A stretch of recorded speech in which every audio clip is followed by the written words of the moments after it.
प्रिय विद्यार्थियों, इससे पूर्व के व्याख्यानों में हमने सुकनास द्वारा बताए गए दो प्रकार के उन राजा लोगों की स्थिति के बारे में अध्ययन किया था। आज के इस अंतिम व्याख्यान में हम महामंत्री सुकनास द्वारा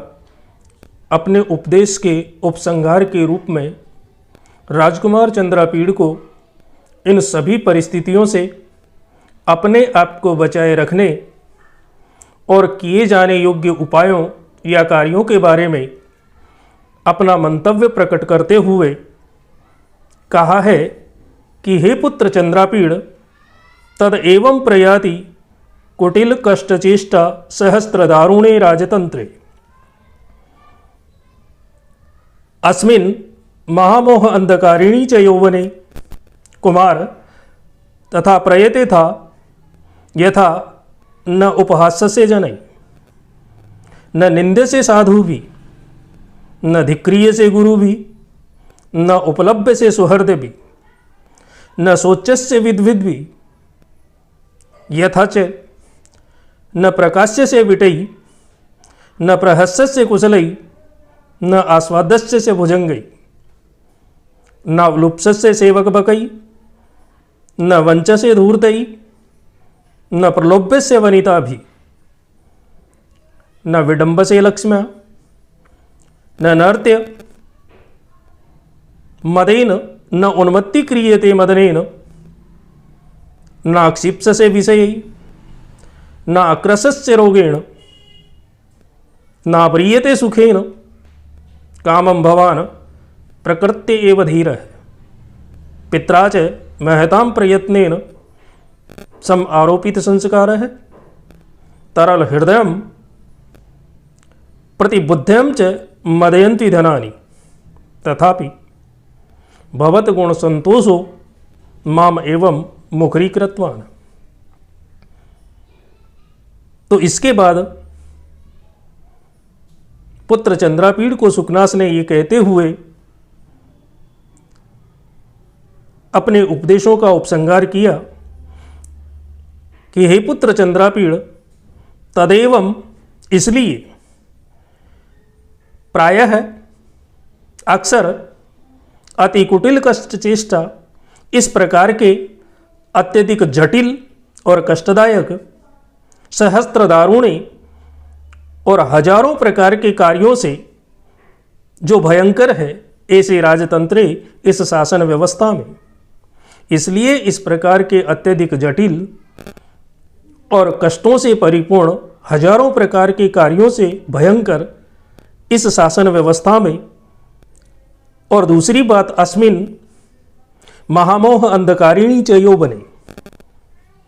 और इस अत्यधिक मोह के कारण अविवेक को, अज्ञान को बढ़ाने वाली यौवने च, इस युवावस्था में, और इस अत्यधिक मोह के कारण अविवेक को, अज्ञान को बढ़ाने वाली इस युवावस्था में कुमार, हे राजकुमार, तथा प्रयत था ऐसा प्रयास करना जिससे कि यथा न उपहास्य से तुम्हारी हंसी नहीं उड़ाई जाए, अर्थात तुम हंसी के पात्र नहीं बन सको, साधु भी जनई न निंदे से, और सज्जनों के द्वारा आपकी निंदा नहीं की जा सके, गुरु भी न धिक्रिय से, गुरुजनों के द्वारा अर्थात अपने बुजुर्गों के द्वारा तुम्हें धिक्कारा नहीं जाए, सुहृद भी, और मित्रों के द्वारा न उपलम्ब से तुम्हें उलाहना नहीं दिया जाए, विद्वद भी न सोचे से, और विद्वानों के द्वारा तुम शोचनीय स्थिति में न पड़ सको, यथाच, और ऐसे कार्य करना जिस तरह से विटय न प्रकाश्य से कामुक व्यक्तियों के द्वारा तुम्हारी बुराई नहीं की जा सके, कामुक व्यक्ति तुम्हारी बातों का मजा नहीं ले, न प्रकाश्य से यानी तुम्हारे बारे में प्रकाशित नहीं करते, अर्थात तुम्हारी बातें कर करके आनंद नहीं ले, कुशलई,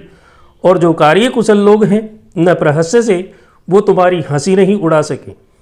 भुजंगई, और लंपट लोग न आस्वाद से तुम्हारा आस्वादन नहीं ले सके, अर्थात तुम्हारी बातें कर कर के मजा नहीं ले पाए। सेवक बकई न उपलब्ध से और नौकर रूपी भेड़िए तुम्हें लूट नहीं सके। धूर्तई न वंच से, धूर्त व्यक्तियों से तुम ठगे नहीं जा सको। वनिता भी और सुंदरियां अर्थात स्त्रियां न प्रलोभ से तुम्हें अपनी तरफ आकर्षित नहीं कर सकें, ऐसे प्रयास करना। लक्ष्म्या न विडंब से, धन संपत्ति या लक्ष्मी के द्वारा तुम्हें धोखा नहीं दिया जा सके। मदेन च, नृत्य से और मदनेन और कामदेव के द्वारा न नृत्य से तुम्हें नचाया नहीं जा सके, यानी काम वासना कामदेव तुम्हें अपनी उंगली पर न नचा सके, इस प्रकार का प्रयत्न करना। मदनेन न उन्मत्ति क्रियते, और कामदेव के द्वारा तुम उन्मत्त नहीं किए जा सको, विचलित नहीं किए जा सको, ऐसे प्रयास करना। विषय नाक्षिप्स से, और सांसारिक विषय वासनाएं तुम्हें अपनी तरफ आकर्षित न कर सके। रोगेण न अवकृष्य से, रागेण अर्थात आसक्ति के द्वारा तुम अपनी तरफ नहीं खींचे जा सको, इस प्रकार के प्रयास करना। सुखेन और सुखों के द्वारा ना प्रिय से तुम्हारा अपहरण नहीं किया जा सके, इस प्रकार के प्रयास करना। इसलिए कामम भवान प्रकृति एवं धीर है। हे पुत्र, मैं जानता हूं कि आप स्वभाव से बड़े ही धैर्यशाली हैं। पित्राच, और तुम्हारे पिताजी ने भी महता प्रयत्नेन, बड़े प्रयत्नपूर्वक सम आरोपित संस्कार है, आपको संस्कार दिए हैं। तुम्हारे पिताजी ने भी तुम्हारे अंदर श्रेष्ठ संस्कार डाले हैं। तरल हृदयम इव प्रतिबुद्धम च धनानि मदयंती, क्योंकि मैं जानता हूँ कि चंचल मन वाले, चित्त वाले और अज्ञानी व्यक्तियों को ही ये धन संपत्तियाँ मदयंती उन्मत्त करती है। तथापि लेकिन फिर भी बहुत गुण संतोषो हो, आपके गुणों से उत्पन्न अपनी संतुष्टि के कारण ही माम एवं मुझ सुखनाश को इस प्रकार से कहने के लिए मुखरी कृतवान, उपदेश देने के लिए प्रेरित किया गया। कहने का तात्पर्य है कि आपके इन गुणों के प्रति मेरे मन के अंदर संतुष्टि से ही मेरे अंदर से ये भावना उत्पन्न हुई कि मैं आपको इस प्रकार के उपदेश दूं, इसीलिए मैं आपके गुणों के कारण ही आपको उपदेश देने के लिए प्रेरित हुआ। और इसलिए इदम एवच पुनः पुनः अभिधीयसे, हे पुत्र चंद्रापीड़, बार बार आपसे मेरा यही कहना है कि विद्वान समपि, विद्वानों से भी यही कहना है, सचेतनमपि, विवेकी पुरुषों से भी यही कहना है, महासत्वम अभी, और अत्यधिक बलशाली उन व्यक्तियों से भी यही कहना है, अभिजातम अपि, उच्च कुल में पैदा होने वाले लोगों से भी मेरा यही कहना है, धीरमपि, धैर्यशाली और प्रयत्नवंतमपि, और प्रयत्न करने वाले लोगों से भी मेरा यही कहना है कि दुर्विनीता खली करोति लक्ष्मी रीति, कि ये दुष्ट लक्ष्मी सभी को दुष्ट बना देती है। तो हे पुत्र चंद्रापीड़, बार बार मेरा आपसे यही कहना है, उन विद्वानों से भी यही कहना है, विवेकी पुरुषों से भी यही कहना है, बलशालियों से भी यही कहना है, उच्च कुलीन व्यक्तियों और धैर्यशाली व्यक्तियों से भी यही कहना है, और जो प्रयत्नशील प्रयत्न करने वाले लोग हैं उनको भी मेरा यही कहना है कि ये जो दुष्ट लक्ष्मी है वो सभी को दुष्ट बना देती है। इसलिए सर्वथा कल्याणी पित्रा क्रियमाण, पूर्ण रूप से हर प्रकार के कल्याणों के साथ तुम्हारे पिताजी के द्वारा किए जा रहे भगवान आप नवराज्य यौवन अभिषेक मंगलम, इस नवीन नवीन युवराज पद के अभिषेक रूपी मंगल का अनुभव करें। और कुलक्रम आगताम इह, जो अपने पूर्वजों के द्वारा पहले से रूढ़ई धारण की गई थी, पूर्वम पुरुषै रूढ़ाम, जो अपने पूर्वजों के द्वारा पहले से ही धारण की गई थी, इस प्रकार की धुरम, उस परंपरा को कुलक्रमम अनुगतः जो तुम्हारी कुल परंपरा से चली आ रही है, ऐसी उस राजलक्ष्मी को आप धारण करें और अवनामय ध्वसिताम शिरांसी, और अपने शत्रुओं के सिरों को झुका दें। उन्मयम बंधु वर्गम, अपने बंधु बांधवों को उन्नति के मार्ग पर ले जाएं। अभिषेक अनंतरम, और अभिषेक हो जाने के पश्चात प्राप्त दिग्विजय परिभ्रमण, अपनी दिग्विजय यात्रा को प्रारंभ करके परिभ्रमण घूमते हुए तो पिता विजितामपि, जो तुम्हारे पिताजी के द्वारा पहले जीत ली गई है, ऐसी सप्तद्वीप भूषणम, जो 7 द्वीपों के आभूषण वाली है, अर्थात 7 द्वीपों से जो अलंकृत है, ऐसी वसुंधराम, ऐसी उस पृथ्वी को अर्थात इस राजलक्ष्मी को पुनः विजयस्व, फिर से तुम्हें जीतना है। क्यों जीतना है? क्योंकि प्रतापम आरोपयितुम, क्योंकि अपने पराक्रम को आरोपयितुम स्थापित करने का अयम च ते काल है, यही तुम्हारा समय है। और लोग ऐसा कहते हैं, विद्वान ऐसा कहते हैं कि ही सचमुच में आरूढ़ प्रतापो हो, जिसका तेज या पराक्रम स्थापित हो जाता है। राजा ऐसा वो राजा त्रैलोक्यदर्शी इव, 3 लोकों को देख लेने वाले सिद्ध योगी के समान, सिद्ध आदेशो भवति, सिद्ध आदेश वाला अर्थात सफल आदेश वाला हो जाता है, अर्थात उसकी बातों का कोई उल्लंघन नहीं करता, हर व्यक्ति उसकी बातों को मानता है। इति, इस तरह से एवं अभिधाय, इतना कह करके सुकनास उपससाम है, चुप हो गया। इतना कहने के बाद सुकनास चुप हो गया, यानी संक्षिप्त रूप में उपसंहार के तौर पर उन्होंने पुत्र चंद्रापीड़ को ये निर्देश देते हुए, ये समझाते हुए ये बातें कही कि हे पुत्र, मैं जानता हूँ कि आपने अब तक जो कुछ भी मेरे द्वारा सुना समझा, उसके बारे में मैं तुम्हारे गुणों से पूर्ण रूप से संतुष्ट हूँ, और इसीलिए मैं आपसे कहता हूँ कि इस प्रकार की अत्यधिक जटिल और कष्टदायक हजारों प्रकार के कार्यों से जो भयंकर है ऐसी शासन व्यवस्था में, और इस अत्यधिक मोह के कारण जो अविवेक को, अज्ञान को बढ़ाने वाली है, ऐसी इस युवावस्था में तुम ऐसे प्रयास करना जिससे कि तुम हंसी के पात्र नहीं बन सको, सज्जनों के द्वारा तुम्हारी निंदा नहीं की जा सके, गुरुजनों के द्वारा तुम्हें धिक्कारा नहीं जाए, मित्रों के द्वारा तुम्हें उलाना नहीं दिया जा सके, और विद्वानों के द्वारा तुम सोचनीय स्थिति में नहीं पड़ सको। ऐसे प्रयास करना जिससे कि कामुक व्यक्तियों के द्वारा तुम्हारी बुराई नहीं की जा सके, और कार्यकुशल व्यक्तियों के द्वारा तुम्हारी हंसी नहीं उड़ाई जा सके। लंपट लोग, आवारा लोग तुम्हारी बातें कर करके मजा नहीं ले सकें, तुम्हारा आस्वादन नहीं ले सकें,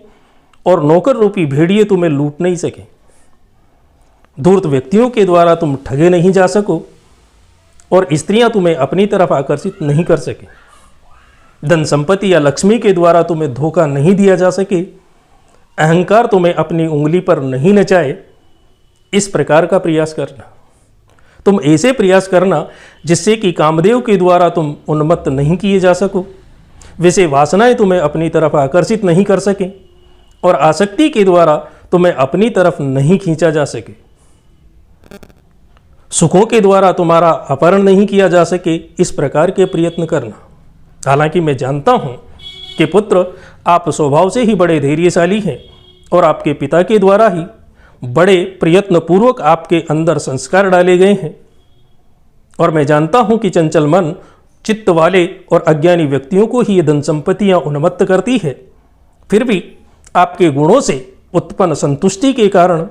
मुझ सुकनास को इस प्रकार के उपदेश देने के लिए प्रेरित किया गया, और मैंने आपको उपदेश दिया। मैंने आपको वो सारी बातें बताई।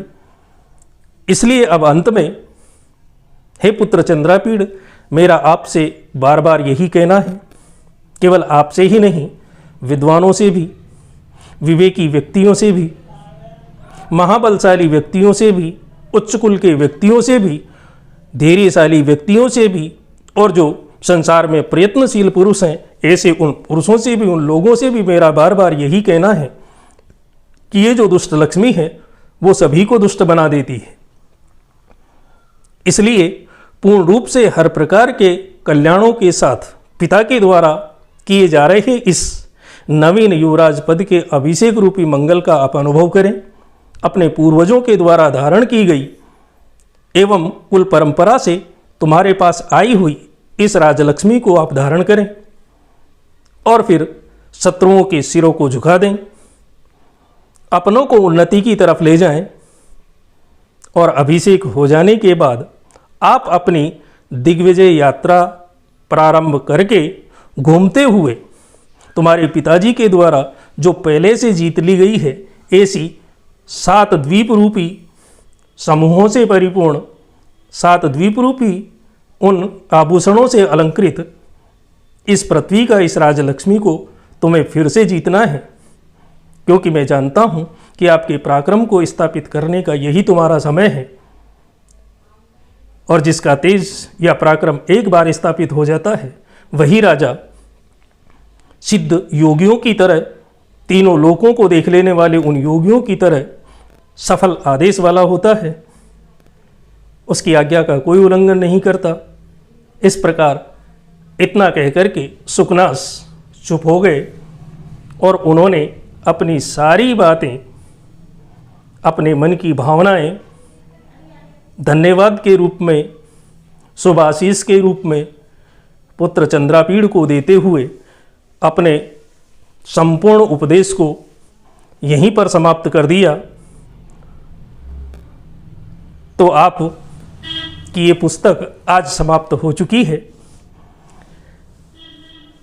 इसलिए अब इसके बाद हम अगली कोई दूसरी पुस्तक प्रारंभ करेंगे। तो अगले व्याख्यान के लिए हम फिर आपसे मिलेंगे। तब तक के लिए आप सभी को बहुत बहुत शुभकामनाएं।